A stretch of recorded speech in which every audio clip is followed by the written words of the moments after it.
Bonsoir à tous, bienvenue si vous nous rejoignez. Dimanche 10 octobre, le pape Benoît XVI a ouvert l'assemblée spéciale du Synode des évêques pour le Moyen-Orient.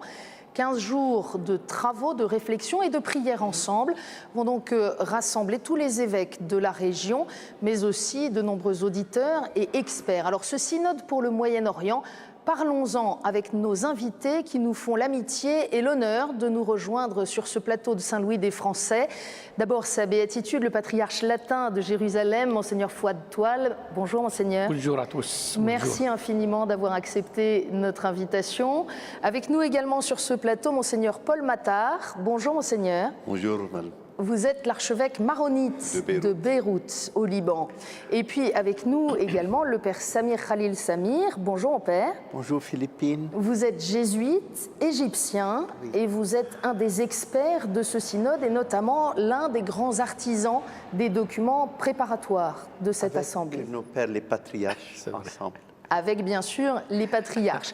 Alors, on va essayer de rentrer dans les enjeux de ce synode, dans ce que l'on peut attendre aussi comme fruit de ce travail, de ce rassemblement. Il faut se souvenir que ce synode a été convoqué dans un premier temps à la suite d'une demande des évêques irakiens auprès du pape. Et c'est ce qui explique, eu égard à une certaine situation d'urgence, qu'il se soit préparé dans un délai très exceptionnellement court, puisqu'à peine un an après cette première demande, voici rassemblés les pasteurs du Moyen-Orient autour du siège de Pierre. On écoute le pape Benoît XVI qui, en juin dernier, à Nicosie, au moment où il remettait l'Instrumentum Laboris, l'instrument de travail préparatoire pour ce synode aux évêques de la région, en expliquait l'objectif.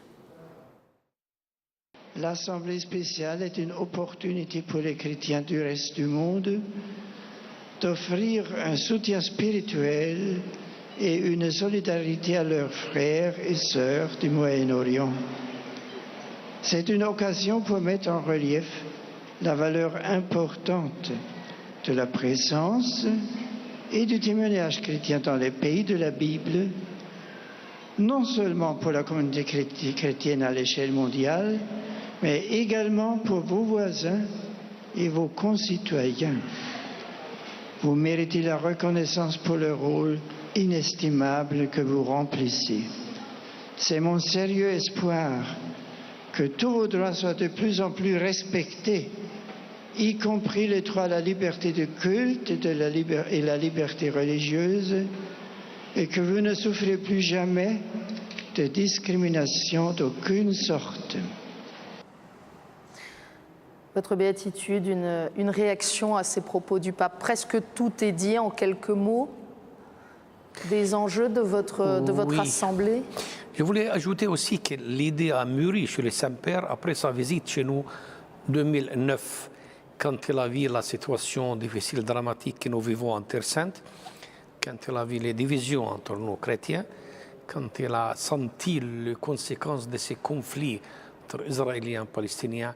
Cette idée de lancer ces synodes a mûri de plus en plus chez lui. Alors, on aura l'occasion dans cette émission d'évoquer les enjeux ecclésiaux qui existent, notamment la communion entre les différentes traditions de l'Église catholique en Orient. Mais d'abord, quelle est l'utilité qu'à travers ce synode, les regards du monde entier, les projecteurs, les médias, soient en quelque sorte braqués sur les communautés catholiques du Moyen-Orient? À quoi ça sert pour vous? Pour moi, c'est une des belles conséquences de ce synode que le monde entier, pour 2 semaines, va nous regarder, nous écouter, va avoir une conscience plus aiguë, plus nette de la situation que nous vivons.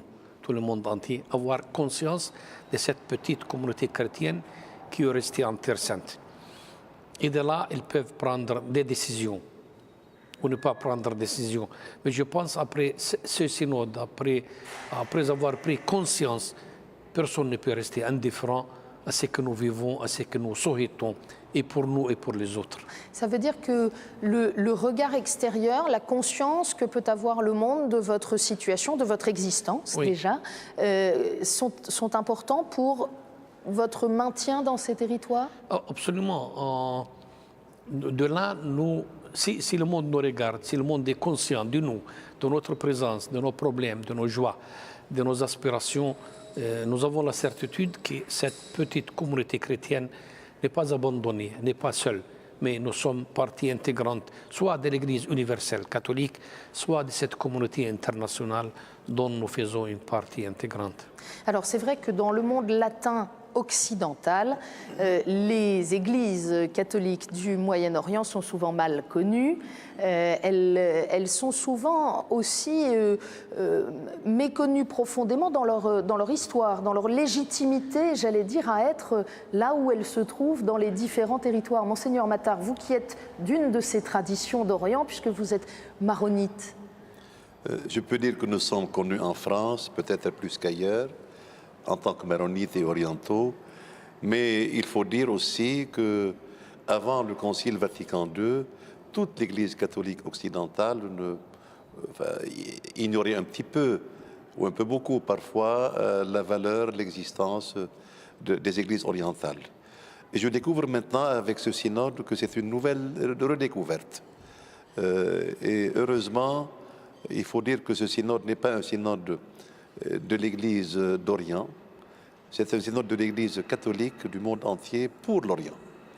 Et nous sommes très heureux de voir la participation assez large de beaucoup de nos frères catholiques occidentaux venus d'Australie, de tous les continents, d'Amérique du Sud, d'Amérique du Nord, de l'Europe, de France, le cardinal de Paris est là, et de l'Europe de l'Est.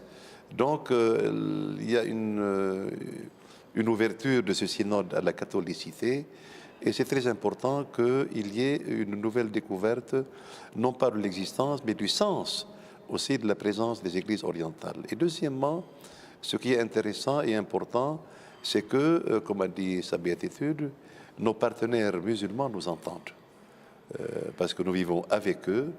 On a un partenariat, on appartient au même pays. Il est bon aussi qu'il y ait de part et d'autre un dialogue. Il y a des musulmans qui vont participer au synode dans la salle. Et donc, c'est un synode mondial.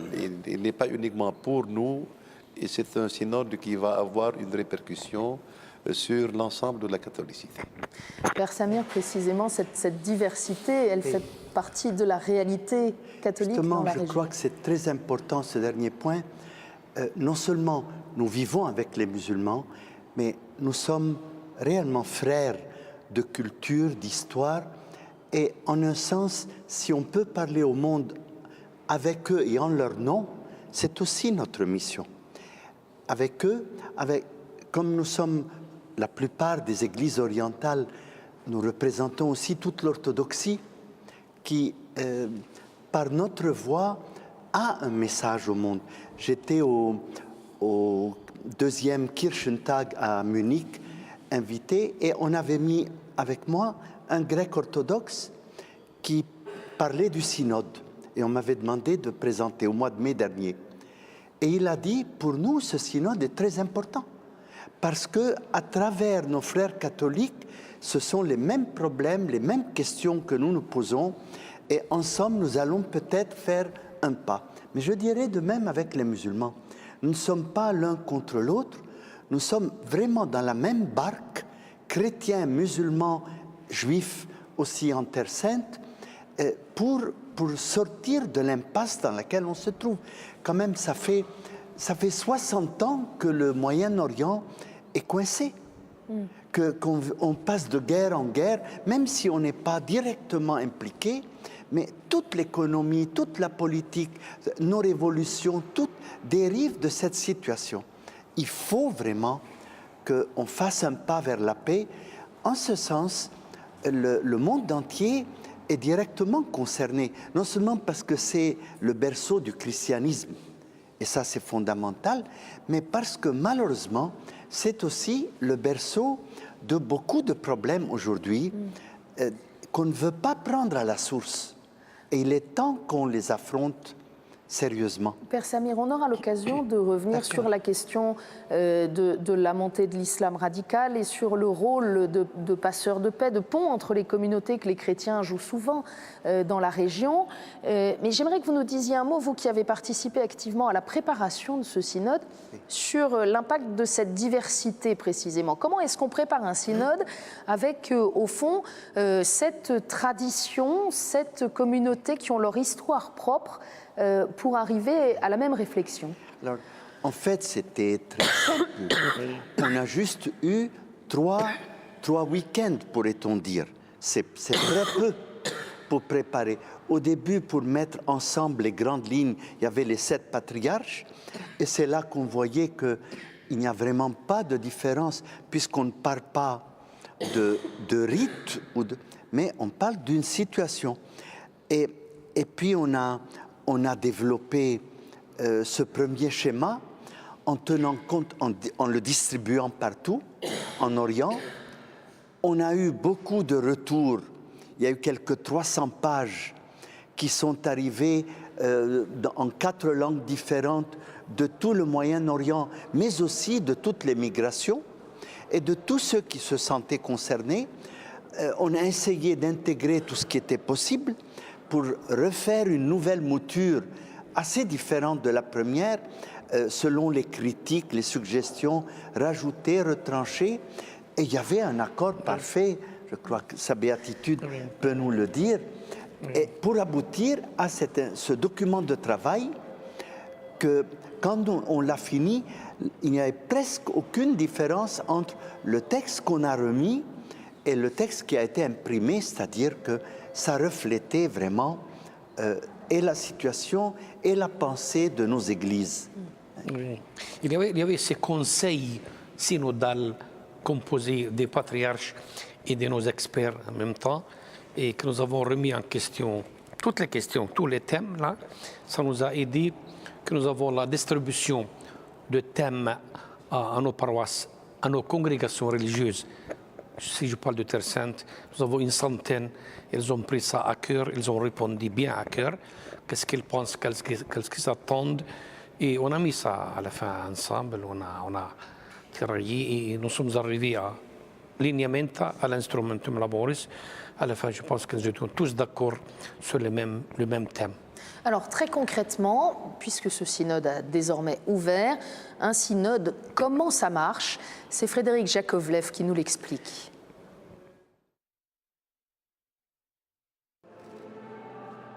Ils sont 246 patriarches, évêques, prêtres et experts, tous convoqués à Rome pour ces 2 semaines de synode. Ce dimanche-là, en la basilique Saint-Pierre, Benoît XVI les a encouragés à prendre de la hauteur, analyser les problèmes avec le regard de Dieu. Dans son homélie, il a aussi insisté à plusieurs reprises sur l'indispensable communion. Car un synode, c'est d'abord cela, un temps de communion, un temps de partage entre évêques. Littéralement, le mot synode vient du grec, il veut dire chemin avec, cheminer ensemble. Cheminer ensemble pour mieux comprendre la réalité des différentes églises, mieux se connaître aussi. C'est notamment le cas des multiples églises du Moyen-Orient. Nous sommes constitués de diverses églises, toutes catholiques, 7 églises différentes, chacune ayant sa hiérarchie. Le danger, c'est que chacune fasse sa petite cuisine. Or, il est rare que les évêques de toute une région puissent se retrouver. Faciliter les rencontres, le dialogue, c'est un des objectifs de ces assemblées synodales. Et c'est Paul VI qui les a établies en 1965 à la suite de Vatican II. L'idée est alors de créer une structure qui permettrait aux évêques d'assister le pape. Une sorte de concile en miniature qui se réunit périodiquement sur convocation du Saint-Père. Jean-Paul II l'a défini comme l'instrument de la collégialité des évêques. C'est surtout nous donner l'occasion de regarder la situation actuelle de nos églises pour voir les appels et entendre les appels du Saint-Esprit dans la situation actuelle pour notre vie d'église et notre témoignage d'église. Chaque synode fonctionne sur le même processus. C'est le pape qui ouvre formellement les travaux de l'Assemblée avec un temps de prière et de méditation. Ensuite, les travaux se divisent en 3 phases. Durant quelques jours, chacun des pères synodaux présente aux autres membres la situation de son Église. Puis l'Assemblée se divise en carrefours linguistiques dans le but d'élaborer des propositions. Enfin, dans les derniers jours du synode, l'Assemblée passera au vote de ces propositions. Ces propositions sont ensuite reprises par le pape sous la forme d'une exhortation apostolique post-synodale. Elle est en général publiée plus d'1 an après la fin du synode. Un sujet de Frédéric Jakovlev pour nous aider à comprendre un peu mieux comment s'organisent les travaux pendant une assemblée synodale comme celle qui se tient spécialement pour le Moyen-Orient ces temps-ci. Alors, on l'a vu, le pape est présent dans ces travaux. Il vient régulièrement aussi à la prière avec les pères synodaux. Ça compte ? Non, pas seulement à la prière, il est avec nous tous les jours, matin et après-midi. Et nous sommes heureux de sa présence comme un frère majeur. Il est là parmi nous, là, avec son calme, son relax. Ça nous donne une certaine crédibilité, paix. Il est avec nous comme en famille. Et on est à l'aise, franchement, à le voir avec nous. Monseigneur Mattard, j'étais très frappée depuis l'ouverture de ce synode. J'ai rencontré beaucoup de pères synodaux, beaucoup d'évêques, des églises orientales en particulier, qui manifestaient une vraie émotion d'avoir cette occasion de prier avec le pape, de l'écouter, notamment de sa méditation, d'entrer dans les travaux du synode. Vous avez ce sentiment aussi ? Absolument, nous avons été très heureux. Le pape a la sollicitude de toutes les églises, il est le chef, donc il est le premier concerné. Et nous sommes très heureux et très honorés de sa présence. Et nous avons l'impression qu'il veut nous entendre personnellement, parce que tout va lui arriver. Qu'il soit présent à toutes les réunions ou qu'il soit absent, nos propositions vont arriver chez le Saint-Père. Et c'est lui qui prendra à charge d'écrire, de rédiger l'exhortation apostolique adressée à toutes les églises du Moyen-Orient. Donc tous les évêques présents étaient très heureux de ce que le pape donne de la consistance à cette réunion. C'est autour de lui que se fait la réunion. Et je suis sûr, c'est un facteur d'unité parce que nous sommes 7 églises catholiques, comme on vient de le dire. Il y a aussi la présence des églises orthodoxes et des églises protestantes. Et c'est avec lui et grâce à lui que l'unité se fait.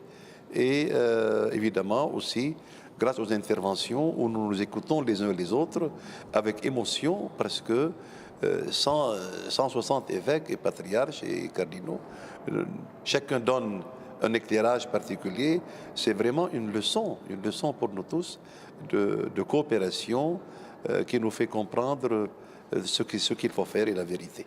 Votre béatitude, vous voulez réagir ? Je voulais dire que dans sa méditation, dans ses discours et ses interventions, il parle en connaissance des causes. On voit, on sent qu'il connaît bien la situation, qu'il parle de son cœur et il est bien concerné de ce que nous vivons. En connaissance des causes à 100%. Moi, j'ai trouvé 2 choses m'ont touché. D'une part, il écoute. En général, on attend du pape que nous l'écoutions, qu'il parle, qu'il enseigne. Il le fait. Mais il passe quand même des heures chaque jour, sans dire un mot, à nous écouter.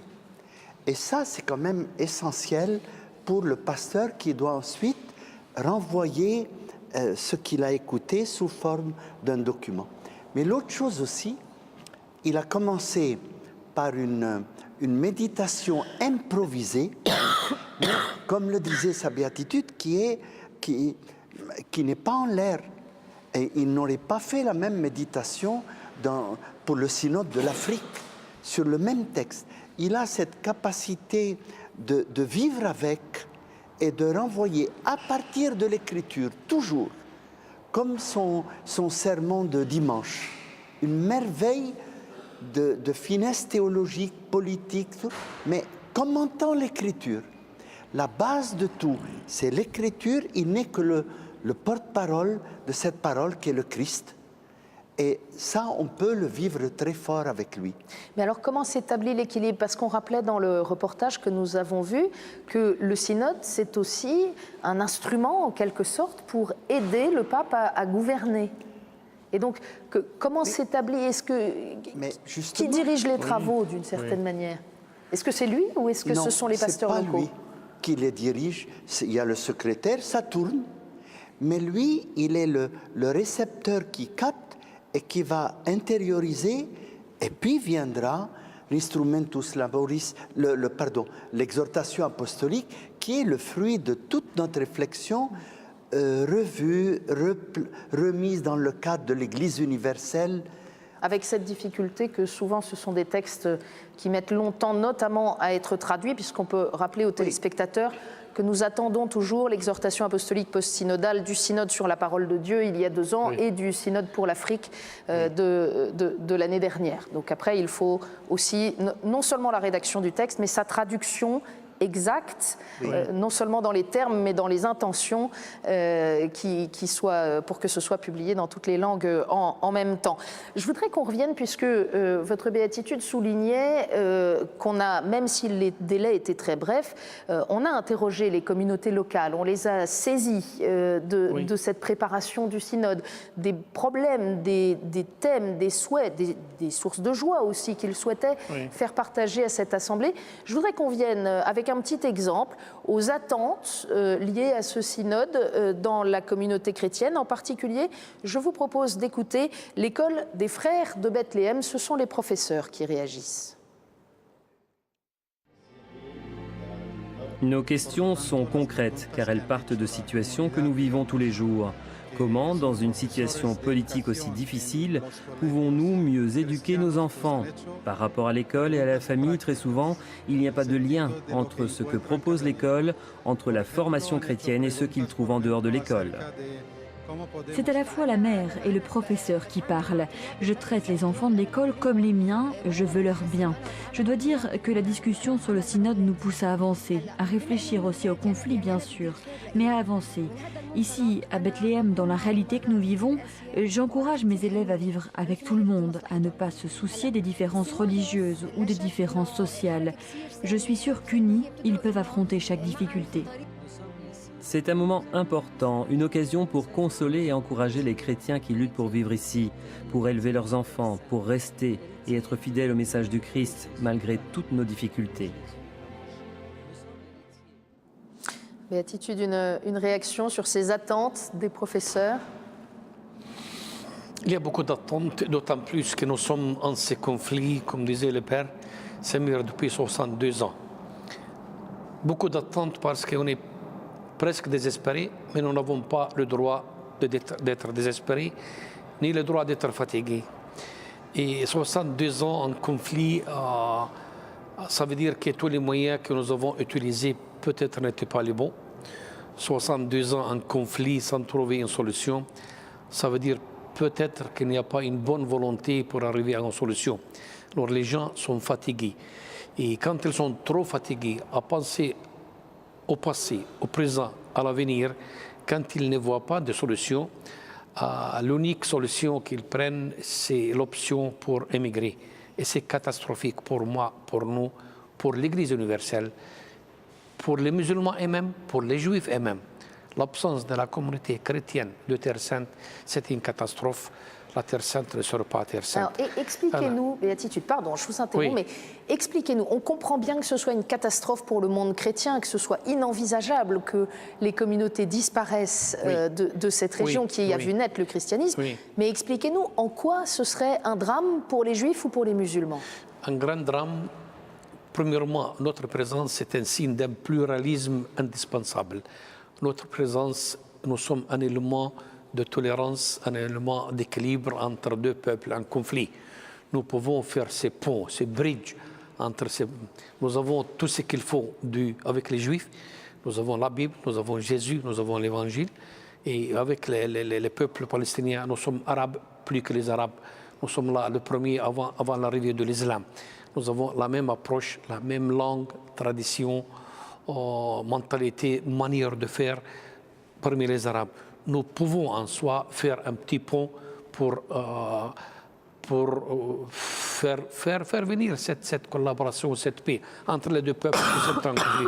Notre absence, que nous sommes un élément de tolérance, de collaboration, d'équilibre, franchement, eux le disent tous. Les musulmans le disent, les juifs le disent, Le roi Abdallah dernièrement nous a supplié, nous étions là chez lui, la conférence épiscopale, tous ensemble, il nous a dit pour l'amour de Dieu, restez sur place, pour l'amour de Dieu sur place.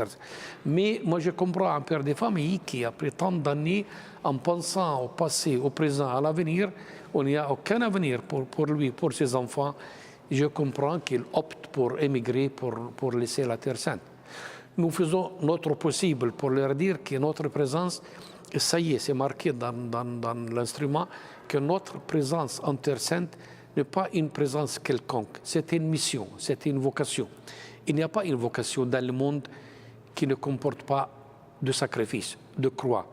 Et puis, quand on parle de croix, de sacrifice, nous avons le droit, l'obligation de prendre sérieusement les paroles du Seigneur. Quand il a dit, si quelqu'un a envie de me suivre, qu'il porte sa croix à me suivre. Lui d'un côté et nous autres d'un côté, de temps en temps, il faut prendre ça sérieusement.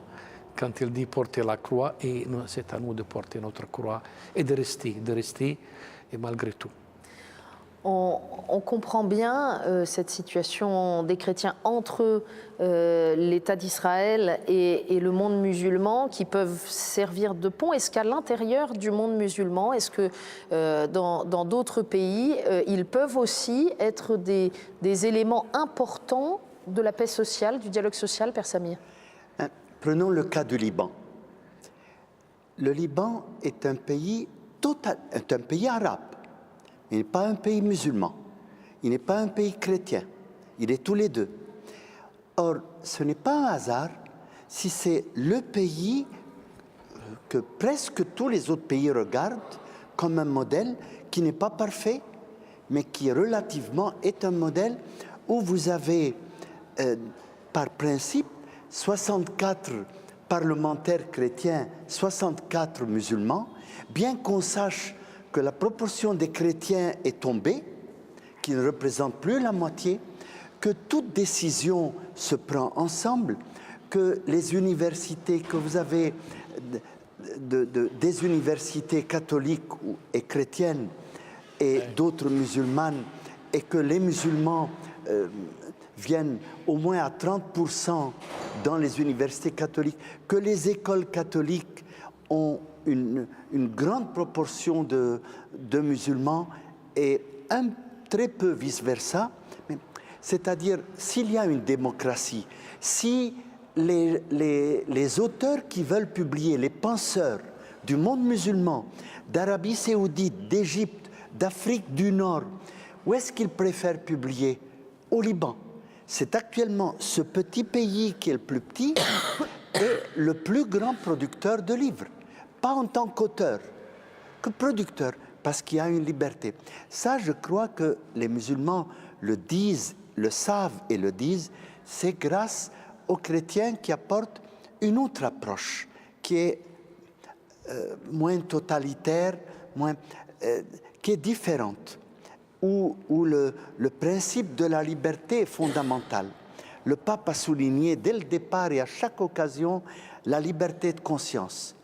Le droit d'annoncer l'Évangile, pas simplement de vivre et de se taire, mais de l'annoncer comme je suis heureux que le musulman annonce sa foi et la montre et se prosterne, mais moi aussi.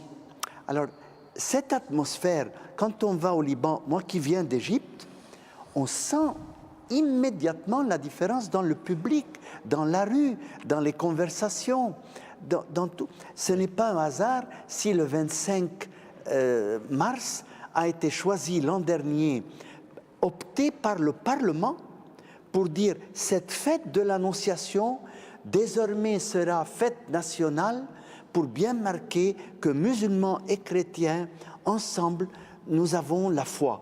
C'est basé non pas sur une laïcité, mais sur la foi profonde en Dieu comme étant la base de la société qui respecte les diverses foi. Bon, on pourrait dire aussi autre chose sur l'Égypte, mais alors on va en revenir à laisser... d'autres pays, mais peut-être que Monseigneur Matar peut compléter sur le Liban. On se souvient qu'il y a eu une assemblée spéciale du synode pour le Liban, sous le pontificat de Jean-Paul II, et on se souvient bien sûr de cette expression qui a marqué les cœurs et les esprits. Le Liban n'est pas un pays, c'est un message. Il n'est pas seulement un pays, il est seulement plus un qu'un pays, il est un message de coexistence. Justement, le mot que nous voudrions apporter, c'est celui de la coexistence. Mais est-ce que ça marche vraiment encore aujourd'hui, tout ce que vient de dire le Père Cette Camille? question, c'est le cœur du synode d'aujourd'hui aussi. C'est une coexistence qui est vécue en Égypte, en Terre Sainte, en Irak, qui est problématique maintenant. Et justement, c'est un manque de coexistence au Liban. Si cette coexistence réussit au Liban, elle a toutes les chances de réussir dans tous les autres pays arabes et même dans les autres pays du monde.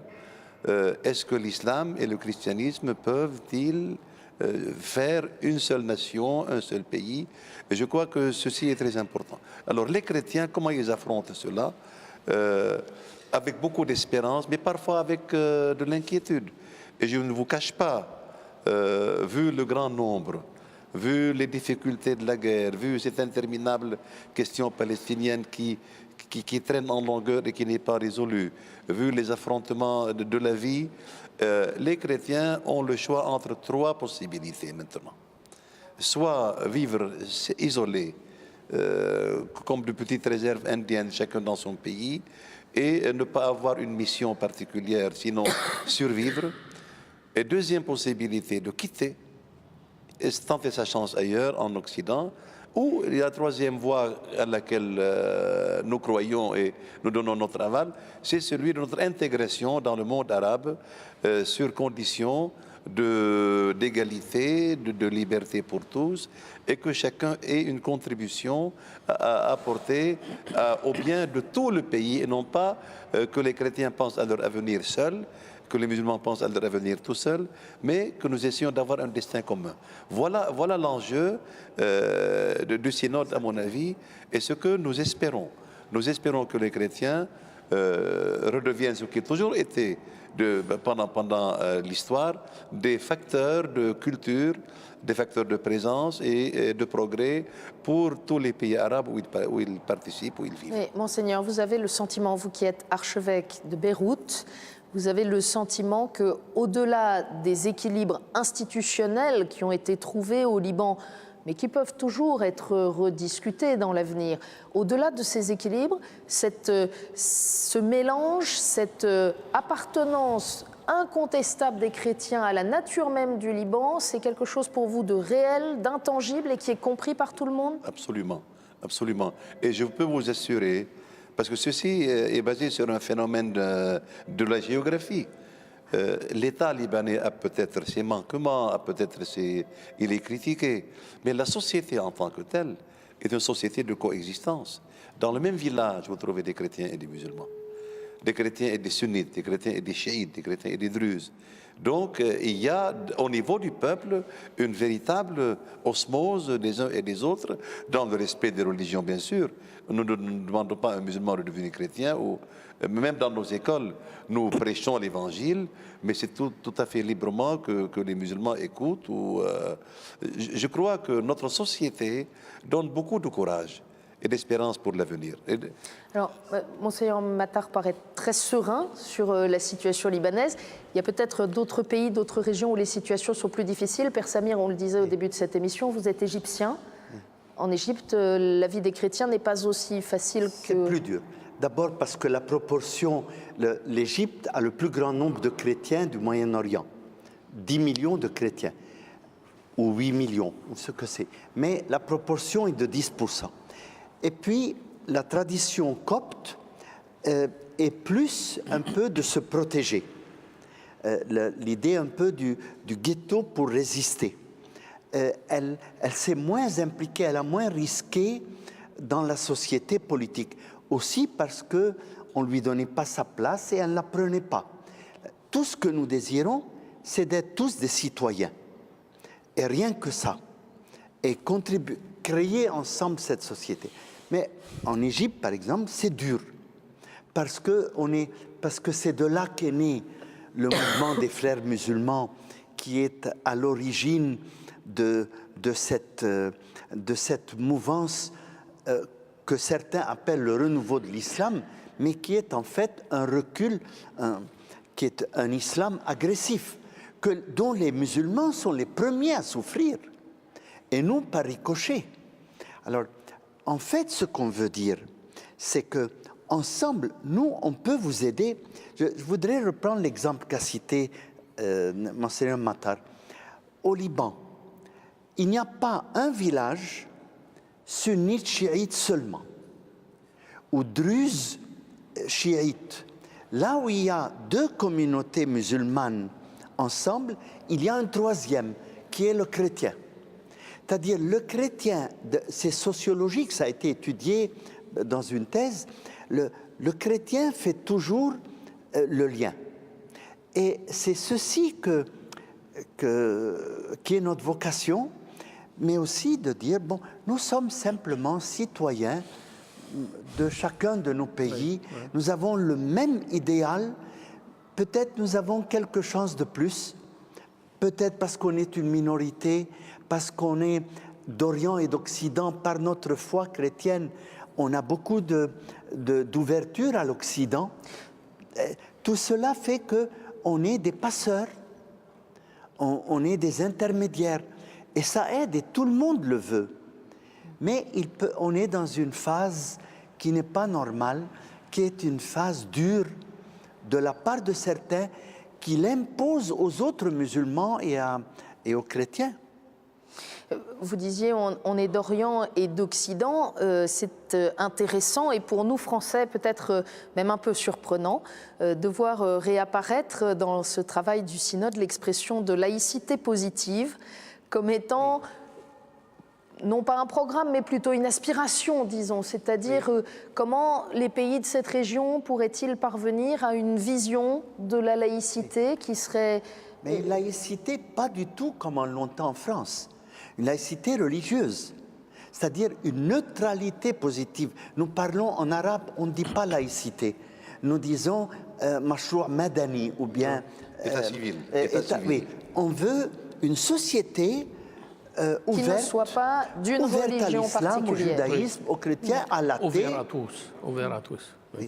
Alors, on disait, Père Samir, peut-être faut-il préciser d'ailleurs pour nos téléspectateurs que sur les 10 millions de Coptes en Égypte, c'est une minorité dans la population égyptienne, on l'a compris, mais les Coptes catholiques sont encore une toute petite minorité. On est 200 000, 225 000, c'est rien du tout. Mais l'impact de l'Église catholique est grand à cause de ses œuvres sociales. Alors reste qu'il y a tout de même des situations dans la région, on parlait de l'interminable conflit israélo-palestinien, il y a d'autres conflits régionaux et il y a des lieux, des pays où la situation des chrétiens devient totalement invivable.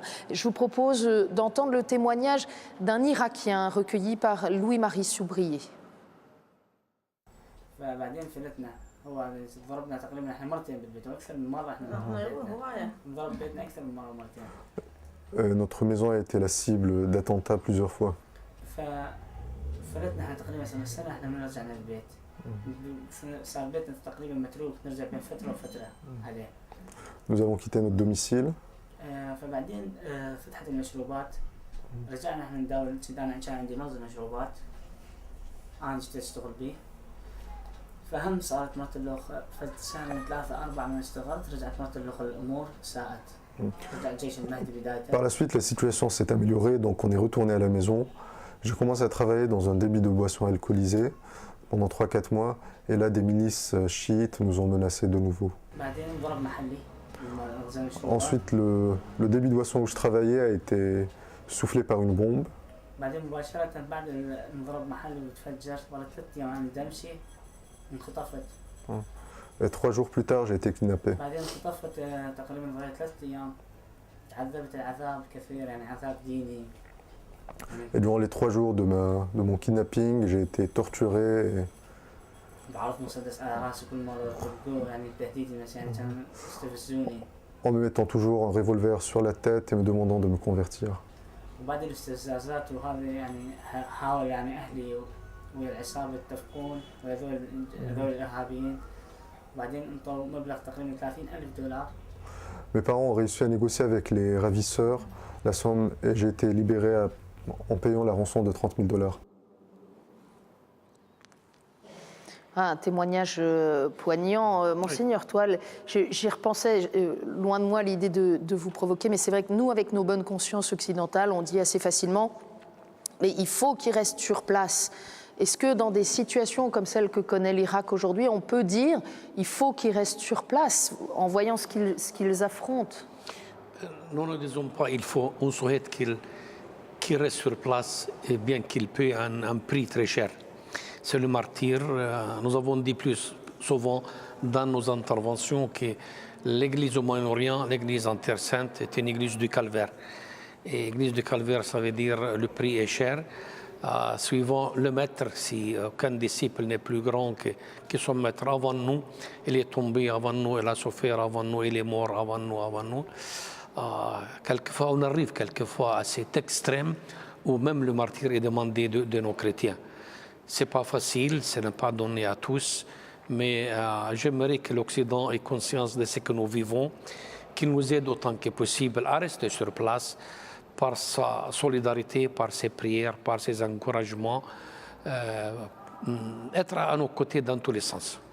Mais vous comprenez ceux qui ont charge de famille, par exemple, et qui disent absolument, mais moi, absolument. Je dois préserver la vie de mes enfants. Absolument, absolument. Je le comprends, mais en Irak, nous avons l'exemple de quelques familles que la maman prend les enfants et va à l'église le dimanche, sachant qu'elle risque de mourir, en disant mieux mourir en priant que mourir dans la maison. Il y a des beaux exemples qu'on trouve, qu'il faut admirer. Ce n'est pas donné à tout le monde, ça se comprend. Tous n'ont pas la vocation de martyr. Moi-même, je n'ai pas cette vocation de martyr, mais il y a des cas où on arrive jusqu'au martyr. Oui. Moi, je suis un peu déçu par les communautés irakiennes qui ne protègent pas suffisamment les chrétiens. Par exemple, les Kurdes accueillent les chrétiens. Pourquoi les chiites n'accueillent pas les chrétiens? Pourquoi les sunnites n'accueillent pas les chrétiens? Parce qu'entre sunnites et chiites, il y a une guerre. Ils portent les armes les uns contre les autres. Mais les chrétiens ne portent pas d'armes. On aurait dû, les sages de chaque communauté, protéger ces chrétiens. Ils ne sont protégés par personne. Je ne veux pas croire que l'islam irakien veuille décimer les chrétiens, que ce soit une volonté délibérée, puisqu'ils s'entretuent entre eux. Il y a des mosquées qui sont ravagées, beaucoup de morts tombent chez les sunnites et chez les chiites. Peut-être que les chrétiens sont balayés parce qu'il y a un gouvernement. Nous allons voir le plus tôt comment les choses vont se décanter, mais nous souhaitons que l'Église reste, sans vraiment donner des conseils, parce que nous aussi, nous avons été déplacés au Liban. On ne peut pas dire à un déplacé, retournez ou ne retournez pas. C'est une conviction. Mais il ne faut pas abandonner l'Irak à son sort. Mais je voudrais dire aussi, jamais on ne dit à quelqu'un, tu dois rester. Mais comme cela a été dit, essaye, ce serait vraiment important. Mais ce qui est tout aussi important, moi, je l'ai dit à mes deux frères qui ont émigré en Amérique, au Canada, etc. Je leur dis, si tu émigres, émigre avec ta foi. C'est-à-dire, sois là-bas, on n'a qu'un message, celui de l'Évangile. On le porte sur place, on le porte là où on va. Et ce qui est un peu affligeant, ce n'est pas tant qu'il émigre, c'est le fait que le christianisme se délaye. Un peu en Occident, on voit ça. Dit, émigre, mais pour annoncer, ou pour vivre, pas pour annoncer, pour vivre ta foi, ton évangile, avec la même vigueur. C'est ça qui importe. Et si Dieu te donne la force de rester, sachant les risques, eh bien, que Dieu te vienne en aide, et nous te viendrons en aide aussi. Et alors, Oui. À ce sujet, moi j'aime que nos chrétiens aient le sens d'appartenance à la terre, au jardin, aux arbres. D'ailleurs, la maison, ce n'est pas leur maison, c'est la maison des ancêtres. Ce n'est plus leur maison, ils n'ont pas le droit de la vendre et d'émigrer. avoir le sens d'appartenance et à la terre, et à la foi, et en Terre Sainte. Si on perd ce sens d'appartenance, c'est la fin. C'est la fin. Mais alors, il y a des gens... Pardon, je reviens au témoignage de ce jeune homme en Irak. On observe aussi dans des zones de conflit dans la région une tendance, au fond, à créer des zones où les chrétiens sont plus en sécurité qu'ailleurs. Je pense au Kurdistan, par exemple, où de fait ils sont accueillis, vous le soulignez, mais où du coup, ce rôle de pont dans la société entre différentes communautés, il risque de changer très profondément. Moi, je dirais qu'il y a quand même une chance. Parce que l'Irak maintenant est gouverné par des, par des extrémistes, réellement, ceux qui sont sur le terrain. Le gouvernement en place n'est pas en train d'assurer la sécurité et la paix au pays. Donc, si jamais il y a un gouvernement, si jamais il y a une solution au problème des Irakiens, les chrétiens redeviendront ce qu'ils ont été. Moi, je suis absolument certain de cela. Mais c'est une phase dure. Ce qui est malheureux, c'est que le monde entier, qui a participé à la guerre contre l'Irak, lâche l'Irak maintenant sans lui donner la paix. Quand même, il a une grande responsabilité. Alors, on voit bien que l'instabilité politique, les conflits de la région, les conflits parfois internes à l'islam, mais aussi le conflit israélo-palestinien pèsent très lourdement sur la situation des chrétiens qui se trouvent d'une certaine manière balayés par des causes qui leur sont étrangères. Je vous propose, pour entrer aussi dans cette réalité, de nous rendre à Gaza, où s'est rendu Julien Chavannes à la rencontre du nouveau curé de Gaza. On regarde. À Gaza, il n'y a guère plus que 2000 chrétiens orthodoxes pour la plupart. Depuis le retrait israélien à l'été 2005, le Hamas a pris le pouvoir. Les règles ont changé, les voiles ont envahi la rue, l'islam est devenu religion d'État. La communauté catholique, diminuée par l'émigration des familles, ne rassemble plus que 200 fidèles. Le père Elias est arrivé d'Argentine il y a à peine un an pour veiller sur la paroisse de Gaza. No podemos negar que hay una permisión para practicar nuestra. Il est clair que nous avons une permission pour pratiquer notre religion. Il faut bien avouer que nos croyances chrétiennes sont permises, mais seulement au sein de nos lieux de culte. Il est interdit de faire du prosélytisme. Le père Elias célèbre librement l'Eucharistie dans les différentes chapelles de la ville. Et bien sûr, chaque dimanche à l'église de Gaza. Catholiques et orthodoxes y prient ensemble, un petit espace de liberté et de résistance face à la mainmise du gouvernement islamique. Nous subissons une grande pression pour se convertir à l'islam. C'est une pression constante.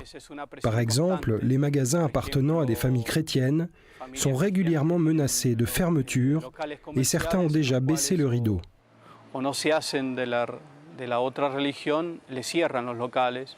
La paroisse et les 5 écoles catholiques constituent des enclaves de paix.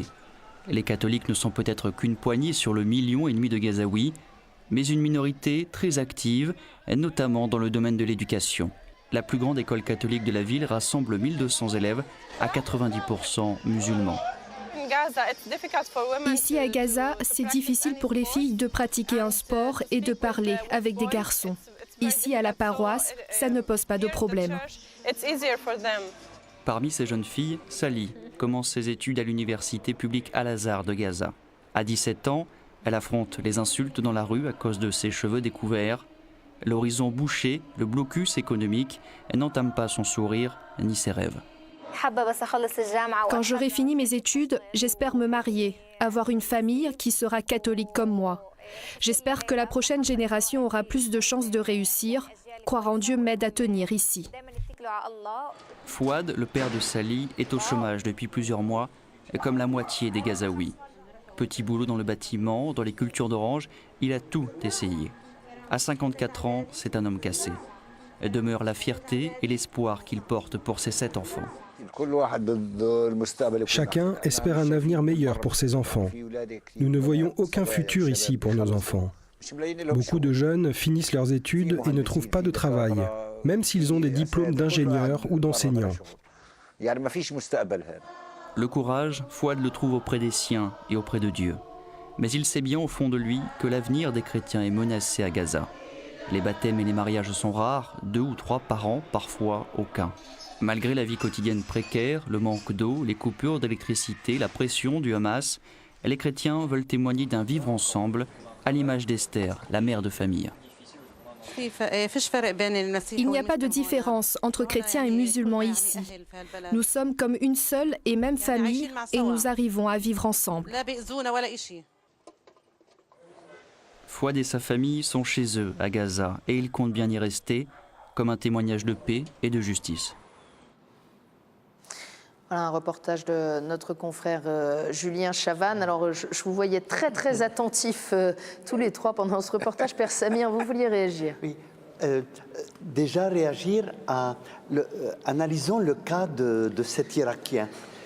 Qu'est-ce qui s'est passé? Il a une boutique depuis toujours où il vend de l'alcool.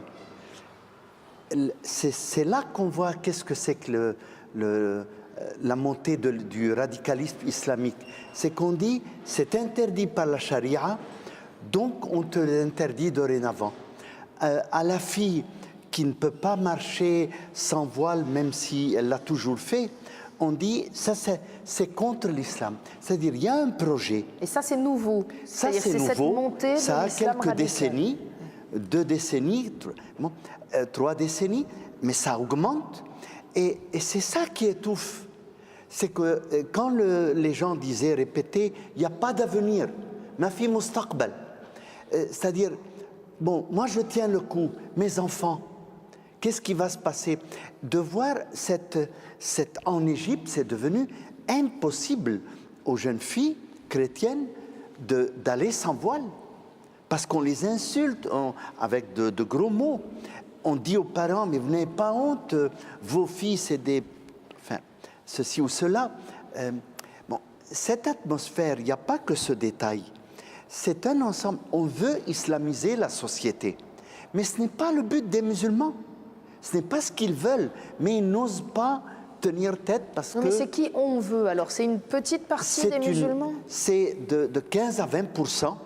En Égypte, c'est de l'ordre de 20% qui mènent le pays, qui sont des islamistes, comme on les appelle. On a dû créer un mot en arabe. On dit islamiyoun pour distinguer les extrémistes de musulmans, le musulman. On l'a créé il y a une vingtaine d'années. Et qui mène les laïcs, les intellectuels, ils pensent tout autrement, mais leur parole n'a pas de poids. Parce que c'est l'institution religieuse qui va décider, or elle va dans ce sens. C'est là qu'on voit une minorité qui a un projet politique bien organisé et tout, pour islamiser. Mais pourquoi ils le font? Ils le font en disant c'est le salut. Parce qu'il y a ça ou il y a la société occidentale. La société occidentale, pour eux, elle est pourrie, elle n'a plus de principes, elle mène à l'athéisme. Regardez l'Europe, c'est ce qu'ils disent et répètent tous les jours. Donc le modèle, il y a le modèle occidental. Pour eux, c'était un modèle pour nous aussi. Pour eux, aujourd'hui, c'est un anti-modèle. Alors on propose le nouveau modèle, le retour à l'islam des origines qu'on croit, qu'on s'est inventé. Et c'est comme ça qu'on a canalisé les gens, et les gens voudraient ni l'un ni l'autre. Et nous pouvons jouer ce rôle avec eux. Dire, nous ne sommes pas pour l'Occident, pas plus que là. Nous sommes pour la liberté, mais une liberté, comme dit Saint Paul, pas pour faire tout ce qu'on veut, Galates 5, mais une liberté pour apprendre à se contrôler soi-même, à faire ce qui est bon, etc. Béatitude, je vous entendais, je vous voyais très concentré pendant ce reportage sur Gaza, avec des choses qui vous ont agacé manifestement, et puis d'autres que vous aviez l'air d'approuver. Alors expliquez-nous. Vous avez touché l'argument de Gaza. Gaza, c'est une de mes paroisses, et j'ai nommé le père Georges Elias il y a plus d'1 an. Même je lui ai donné les consignes, il est argentin, et consigne de donner plus d'attention aux jeunes filles, à la pastorale, à leur donner un espace d'espoir, de rencontre. Et ça se fait dans la cour de l'église et des écoles. Nous avons 3 écoles et une paroisse à Gaza. Il faut dire que parmi les enfants de ces écoles, 95% sont les enfants des Hamas et des Fatah. Et quand il y avait Fatah à Gaza, maintenant il n'y en a plus, Fatah et Hamas pouvaient se rencontrer seulement chez nous, mais pas chez eux, chez nous à l'école ou à l'église là. Mais on ne peut pas parler de la communauté chrétienne de Gaza avec tant de facilité. La communauté chrétienne de Gaza, nous sommes maximum 3000. Les catholiques, 250 maximum, avec le même nombre de protestants, le reste sont des orthodoxes. Mais la communauté chrétienne de Gaza fait partie intégrante de toute la population de Gaza. Alors toute la population, 64% n'ont pas de travail. Il ne faut pas imaginer que nos chrétiens auront du travail parce qu'ils sont chrétiens. Elles font partie de cette situation dramatique où tous vivent de la même situation dramatique. Ils souffrent comme les autres, ils n'ont pas d'avenir comme les autres, ils n'ont pas de liberté comme les autres. Mais en plus, ils disent qu'ils ont quand même la pression pour se convertir.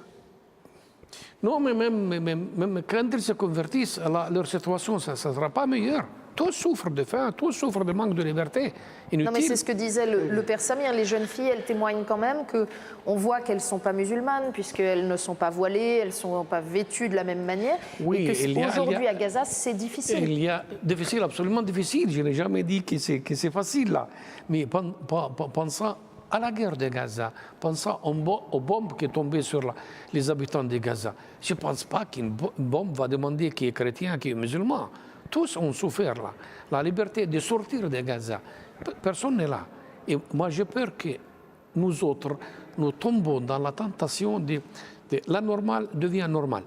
Je vous donne un exemple. Cette année, Israël a donné la permission à 420 personnes de sortir de Gaza pour Noël.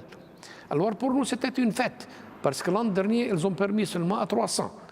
Cette année, 420. Alors, il y a du progrès. C'est une grande fête. Mais nous oublions qu'il y a 1,5 million qui ne peuvent plus sortir. La normale devient normale chez nous. On voit un joli arbre avec des fruits, nous sommes contents. Nous oublions que toutes les forêts sont en feu. Là, il faut avoir une vision un peu plus grande. Ne pas regarder seulement le 200 catholiques. C'est là, qu'est 200 catholiques? Ils sont mieux que les autres.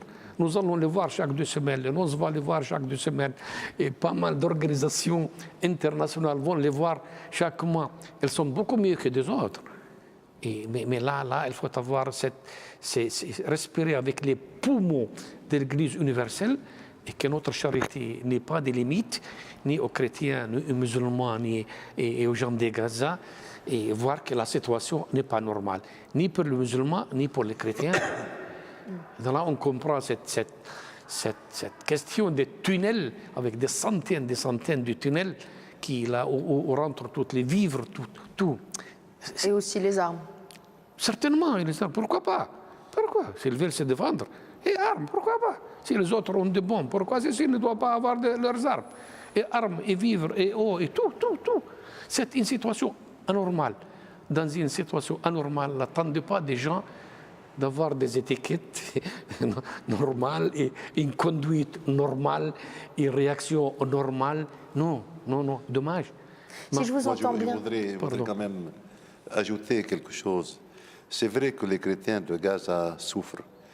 Mais aussi, moi, je suis du côté de Père Samir Khalil pour dire que les musulmans aussi souffrent. Absolument. Donc les fondamentalistes, voyez, qu'ils soient en Égypte ou qu'ils soient au Liban ou à Gaza, dans l'islam, c'est une réaction. Il faut comprendre cela.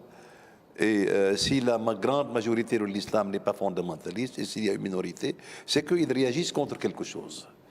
Il y a une réaction contre une injustice.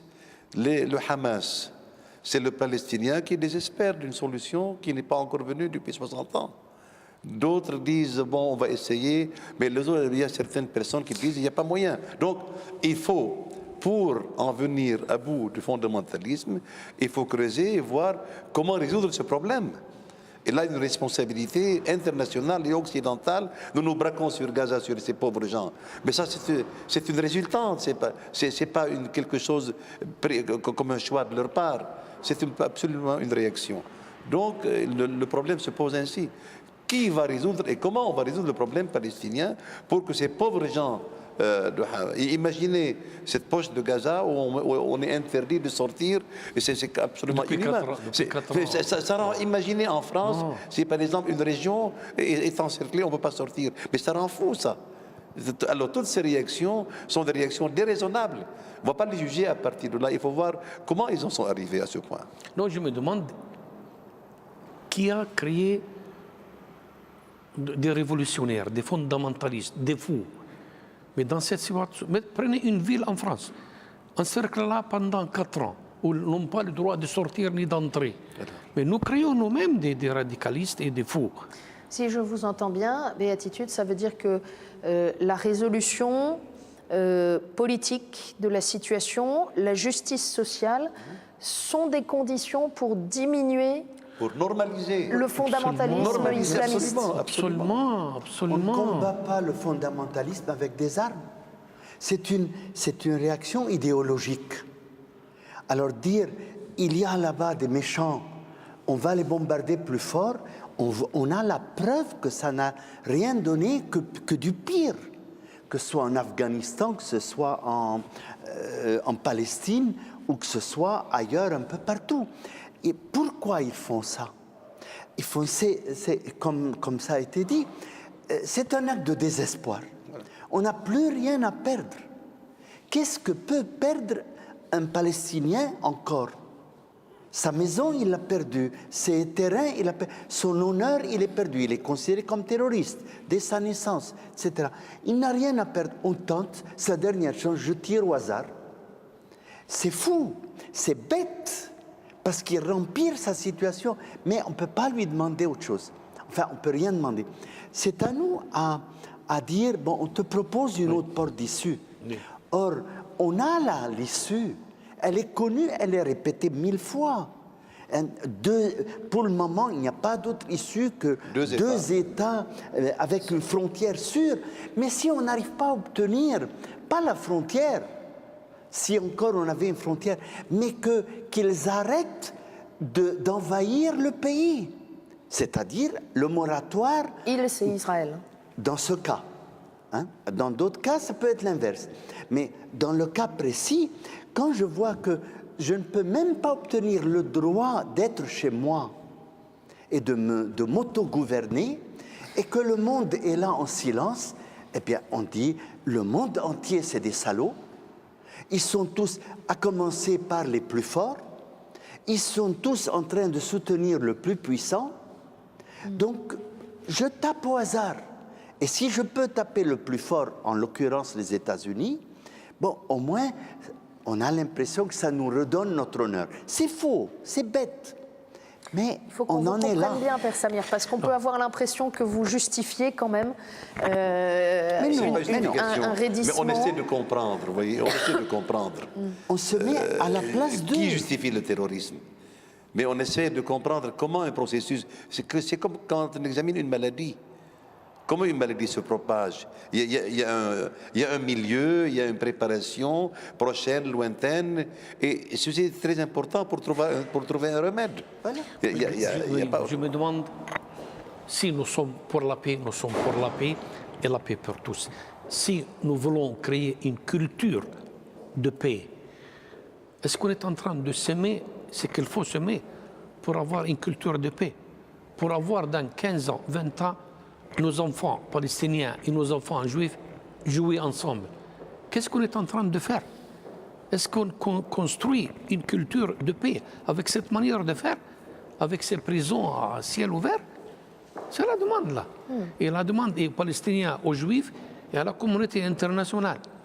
Et s'il y a des amis comme la France qui aiment Israël, mais complément à cet amour, mais pour l'amour de Dieu, utiliser cet amour pour plus de justice, de paix.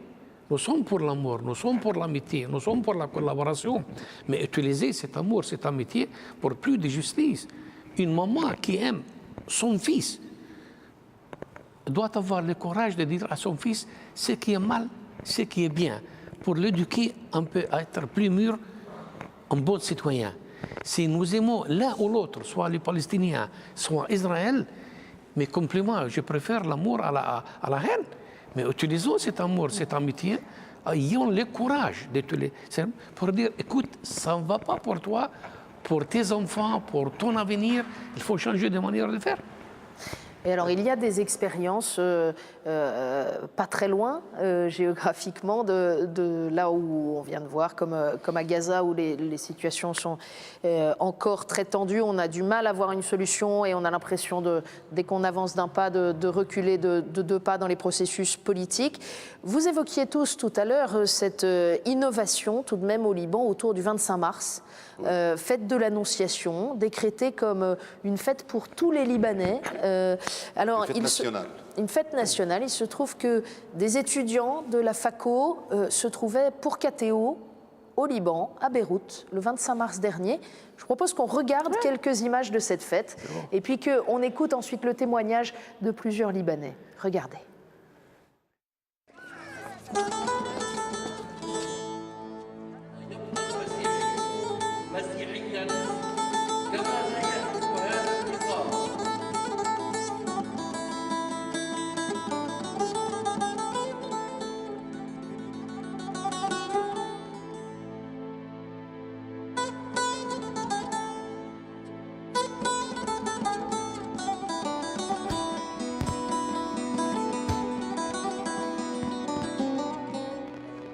Nous sommes des Libanais, point à la ligne. Nous sommes les enfants des Cèdres. Nous croyons en notre pays et en l'indépendance de notre pays. Nous croyons que ce pays est vraiment un message, comme l'a dit le pape Jean-Paul II, et que c'est là où doivent vivre ensemble en paix toutes les communautés. Moi, j'attends un peu que chaque communauté, même confessionnelle, qu'elle soit chrétienne ou musulmane, reconnaisse publiquement ce qu'elle a commis comme agression, comme violence, comme faute envers l'autre, et demander humblement le pardon.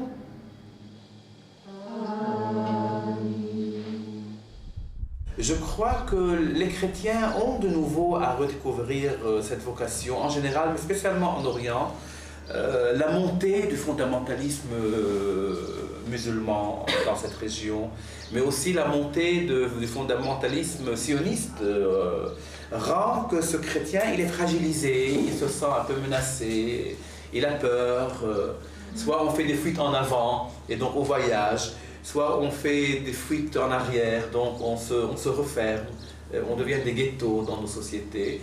Soit on s'ouvre et on accepte de vivre la convivialité et assumer un rôle.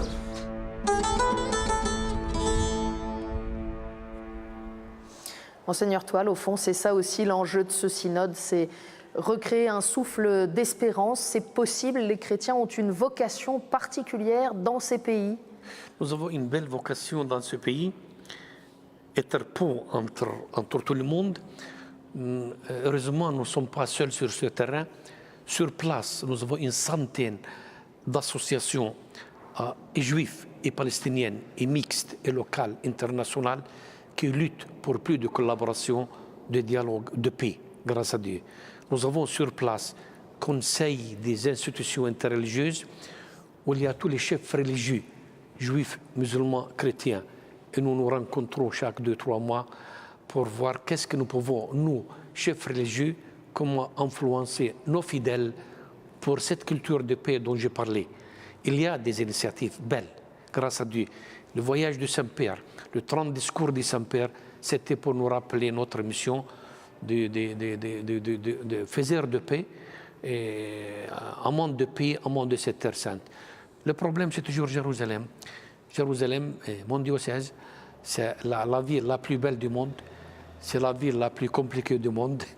C'est une maman, elle doit être église mère qui accueille tous les enfants d'Abraham. Le mal que chacun de ces 3 chrétiens, musulmans, juifs, chacun veut l'avoir comme fiancé à lui seul. Nous voulons qu'elle soit mère, église mère, qui accueille tous les enfants. Reste qu'il y a tant de questions qui ne trouvent pas encore des réponses. Chez moi au moins. Ville sainte qui unit tous les croyants, tous y vont pour prier. Ville sainte qui divise tous les croyants en même temps. aller expliquer ça, je n'arrive pas. Je me console qu'avant moi, le Seigneur lui-même, du monde des Oliviers, a regardé Jérusalem, a essayé de ramener ses enfants, il n'a pas pu, il a même pleuré. C'est lui-même a pleuré un peu en vain.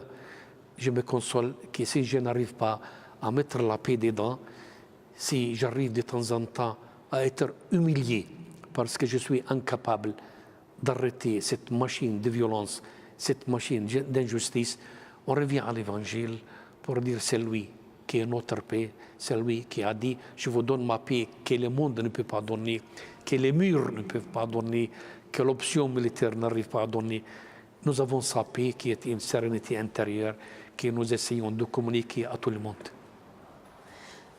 Et avec des initiatives, des occasions comme cette fête du 25 mars, eh bien, on peut montrer qu'il y a vraiment quelque chose de profond qui est partagé par les différentes communautés. Ce n'est pas seulement un happening, comme on dirait, ce n'est pas seulement un événement pour la télévision. On est en train de créer pour nous-mêmes et pour le monde de nouveaux motifs d'espérer.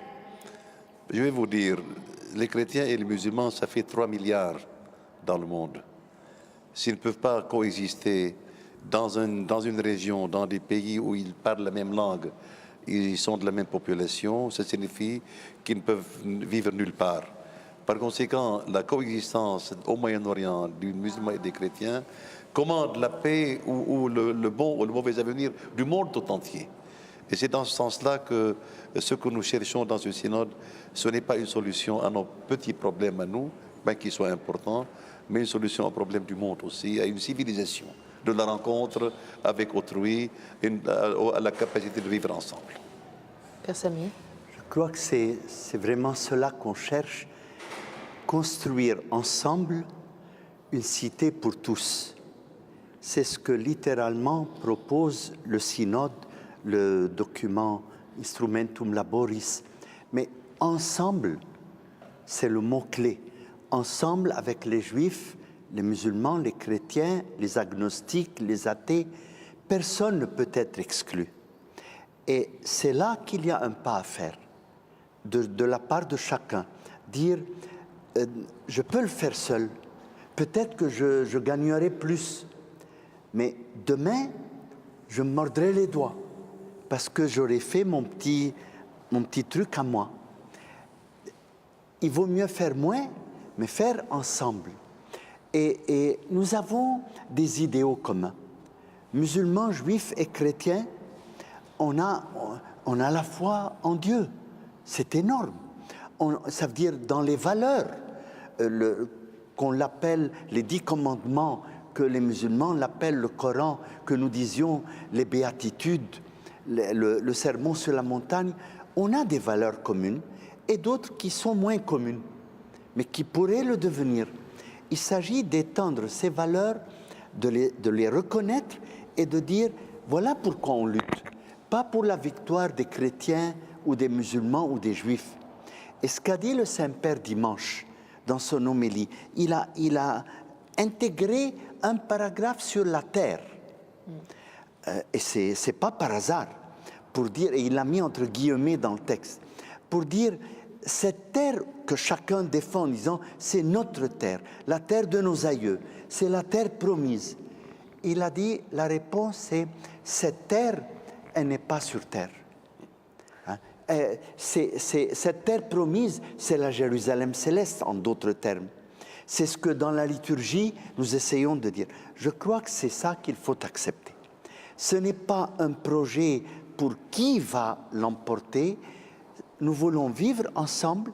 Ce n'est pas possible pour le moment.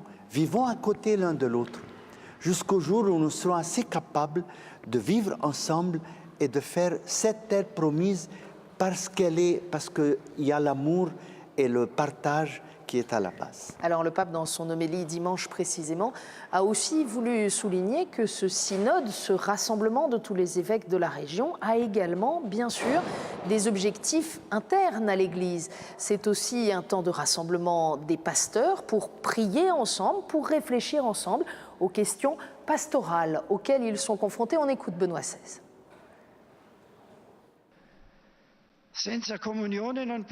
Sans communion, il ne peut pas y avoir de témoignage.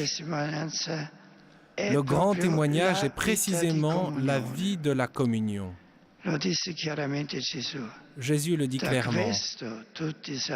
À ceci, tous reconnaîtront que vous êtes mes disciples, si vous avez de l'amour les uns pour les autres.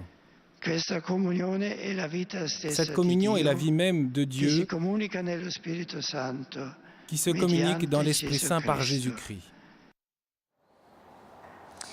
Un extrait de l'homélie de Benoît XVI lors de la messe d'ouverture de l'Assemblée spéciale du Synode des évêques pour le Moyen-Orient. Communion et témoignage, c'est le thème de cette assemblée synodale. Père Samir, on a beaucoup insisté sur la communion au cours des premiers jours de ce synode. Est-ce à dire aussi qu'il y a là un enjeu particulier pour l'Église qui est au Moyen-Orient? Alors, communion... Alors, Père Samir d'abord et puis sa béatitude. À un triple niveau. Communion entre les catholiques, renforcer cette communion. Le danger pour nous, c'est que les communautés, les confessions chrétiennes puissent être non seulement une richesse, elles le sont, mais aussi un émiettement. Donc ça, c'est un niveau. Communion avec tous les chrétiens, c'est l'écuménisme, et ça, les fidèles ne comprennent pas qu'on soit divisé. Dans la vie quotidienne, les gens partagent tout, du mariage même à l'Eucharistie. Bon. Il faut souligner qu'entre les églises catholiques de rite oriental... Non, je parle catholique orthodoxe. Oui, aussi, mais entre les églises catholiques de rite oriental et les églises orthodoxes, précisément, les unes étant issues des autres d'une certaine façon, il y a peu de différence. Communion avec les musulmans, avec les juifs, avec ceux qui ne croient pas. C'est ça le projet. C'est communion. Et c'est notre témoignage en même temps. On a beaucoup parlé de l'extérieur, Père Samir. Moi, je voudrais qu'on dise quelques mots quand même sur cet enjeu, parce que manifestement, c'est un enjeu nous avons vécu une histoire compartimentée. Les Maronites, les Grecs, les Arméniens, les Syriaques. Et il est temps déjà que nous pensions notre unité en tant qu'Église. Nous avions autrefois, il y a 50 ans, il n'y avait pas de communion, même entre catholiques. Il y a des animosités, il y a des choses.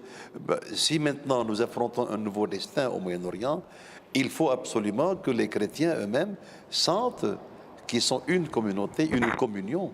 D'abord les catholiques qui s'entraident dans leur travail, dans leurs universités, dans leurs écoles et dans la vie. Et deuxièmement, qu'ils cherchent une vraie communion avec les orthodoxes, parce que le destin chrétien dans le monde arabe est un destin unique. En plus, la troisième communion, la communion en tant que dans la citoyenneté avec les musulmans. Donc, ce mot communion résume un peu tout l'esprit que nous cherchons actuellement dans le synode. Monseigneur Toile. Oui, le fait même d'être une minorité dans cette masse musulmane et juive, c'est une raison en plus de nous unir les uns les autres et unir nos énergies là. Nous avons déjà en Terre Sainte fait beaucoup de pas en cette communion, en partant par nos institutions, les écoles, les hôpitaux, le catéchisme même. On a préparé un catéchisme entre même les orthodoxes et les catholiques. Nous avons fait encore des pas, mais nous sommes loin d'arriver à la communion complète là, pour donner un bon exemple. De la communion entre nous, chrétiens, sort la communion ou les dialogues avec les juifs et les musulmans. C'est un autre thème aussi compliqué, mais c'est faisable, bien que compliqué. Chez nous, plus compliqué, le dialogue en Terre Sainte avec les juifs, tant que dure cette occupation claire et nette, que c'est une occupation qui fait mal, très mal, et aux juifs et fait mal à nous autres. L'occupation fait mal à l'occupant, fait mal à l'occupé. Personne ne peut aimer, accepter l'occupation qui ne fait qu'aggraver la situation. De là, on nous demande de dialoguer. Nous croyons au dialogue, nous voulons le dialogue, nous aimons le dialogue, mais ça devient un dialogue entre un occupant et un occupé, et c'est un peu plus compliqué. Mais si on revient à la communion, entre les églises, entre les traditions catholiques qui se trouvent au Moyen-Orient. Est-ce que ça veut dire qu'avec ce synode, il y a un appel aussi peut-être à un travail pédagogique auprès des fidèles, peut-être à une vraie réflexion pastorale pour qu'on se sente, comme je l'ai lu dans les Instrumentum Laboris, qu'on se sente catholique avant de se sentir chaldéen ou maronite ou melkite? C'est une nouvelle vision. Vous qui avez travaillé à la préparation. C'est certain. En fait, comme l'a dit Monseigneur Matar, les fidèles sont peut-être plus avancés que nous. Absolument. Ils se marient entre eux. Ils ne demandent pas qu'est-ce que tu es. Ils vont à l'église la plus proche. Moi, enfant, j'allais à l'église maronite quand c'était 9h30, 10h30, parce que je regardais l'heure, ben c'est celle-là maintenant. Sinon, c'était la messe latine, sinon, c'était la copte. Mais tout dépend. Dans le quartier, c'est dépassé chez les fidèles. C'est plutôt nous, clergés, qui mettons des obstacles pour protéger notre identité. Enfin bon, je crois que nous avons, nous aussi, largement dépassé cela. Il s'agit d'arriver, que ce mouvement s'élargisse. Nos frères orthodoxes sont un peu plus lents dans ce mouvement. Ils ont peur, même quand on est en minorité. Pensez en Égypte, c'est une goutte d'eau, les catholiques. Mais ils nous disaient, oui, mais derrière vous, fi Jaish Aramram, il y a une armée en marche de toute l'Église catholique du Vatican. Oui. On nous dit, mais nous ne sommes rien du tout. Ah oui, mais derrière vous. Bon, il y a cette peur, mais qui se résoudra aussi par notre attitude et parce que quand ils se sentiront plus en confiance et plus forts.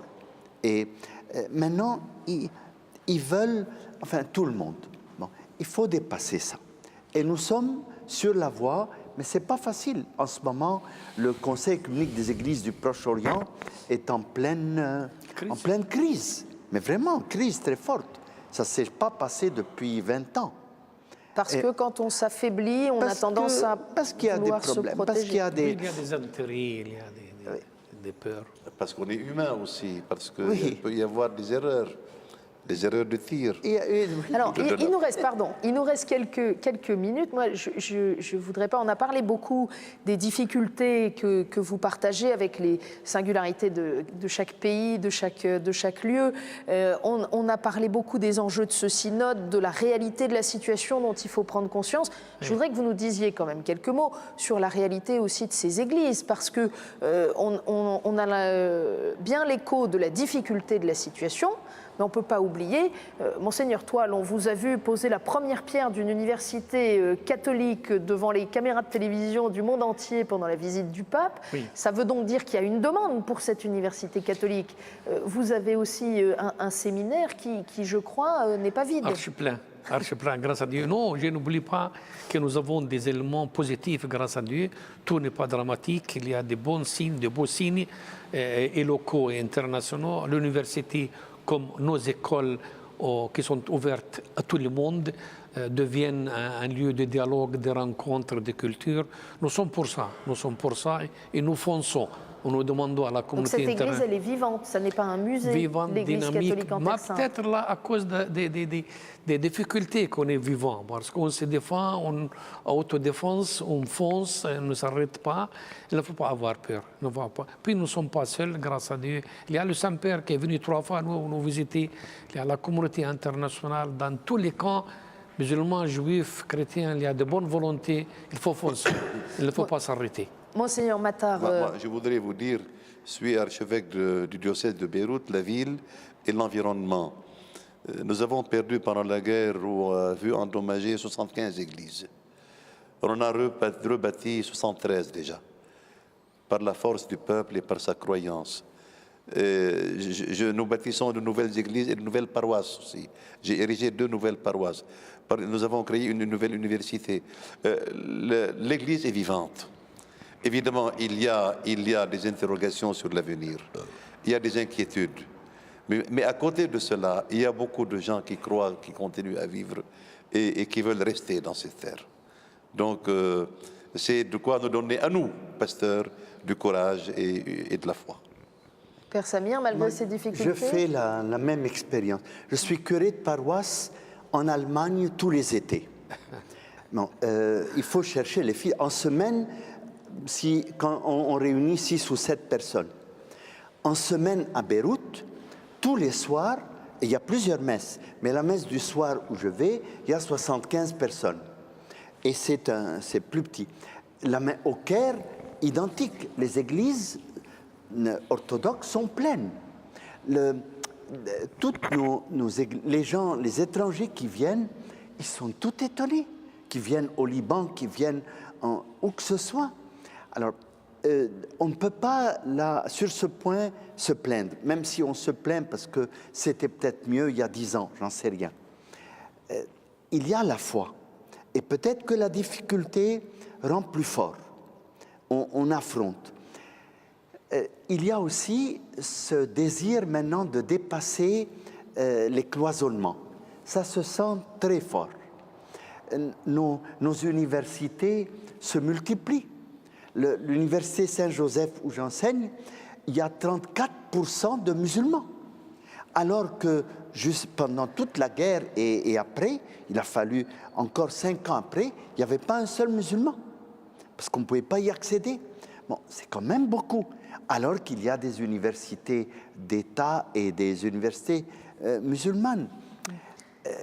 Je crois que... Il y a la foi. Est-ce qu'il y a aussi la conscience de la vocation missionnaire, aussi difficile que ce soit? Alors là, il y a des pas à faire. Je crois qu'à cause du conditionnement sociopolitique, on n'ose pas. Mais je pense que ça va venir, ça vient lentement, de dire nous avons aussi une mission. Quand je vois que la Jordanie exporte des évêques en Afrique du Nord, si l'on peut dire, à Tunis et à Alger, bon, ça me fait plaisir. Et quand je vois l'évêque, et sans doute vous aussi, Guy Nujaim, qui envoie en Afrique de jeunes maronites comme missionnaires pour quelques années. Aujourd'hui, quelqu'un au synode a proposé qu'il y ait une banque de prêtres et il a dit, comme il y a Médecins sans frontières, qu'il y ait des prêtres sans frontières. Hein? Bon, c'est du nouveau, ça vient. Et il y a des jeunes qui font l'expérience. En Égypte, le père Boulad a lancé un projet vers le Soudan. Des dizaines ont été dans le Sud-Soudan. Ils sont revenus en disant, mon Dieu, nous on croyait être pauvres, mais qu'est-ce qu'on n'a pas vu là-bas? Eh bien, la moitié sont rentrés dans le clergé ou chez les religieuses. C'est ça, je crois, qui retrouver notre vocation universelle tout en étant particulier. Merci, Père Samir. Monseigneur Matar, le thème de ce synode, c'est communion et témoignage. Les chrétiens de votre pays, ils ont un témoignage à donner pour le monde entier. D'abord, un témoignage dans notre région, vis-à-vis des musulmans, que nous aimons, que nous comprenons, et avec qui nous disons la vérité. Et on dit la vérité, les yeux dans les yeux, et dans le courage, et dans l'amour. Moi, je crois que ceci est très important. Si nous développons ce sens de nouveaux contacts avec le musulman, c'est salutaire pour nous et pour eux. À partir de là, si nous réussissons cette communion dans la citoyenneté, nous pouvons l'étendre davantage au monde entier, parce que le monde ne peut pas se scinder en religions opposées. Le monde sera le monde de la communion où il ne sera pas. Merci, Monseigneur. Béatitude, un synode, c'est un moment de travail, c'est un moment de rencontre, de familiarité aussi entre pasteurs. Oui. Est-ce que c'est aussi une expérience spirituelle? Absolument, une expérience spirituelle, mais je voudrais attendre notre communion interne au Moyen-Orient à l'Église universelle et aux catholiques du monde entier et à la France aussi, qu'ils se sentent co-responsables avec nous de la communauté chrétienne au Moyen-Orient, de l'Église mère qui les attend. Eh bien, ce sera le mot de la fin de cette émission. Merci infiniment à tous les trois d'être venus sur notre plateau. Bonsoir, à bientôt. Merci.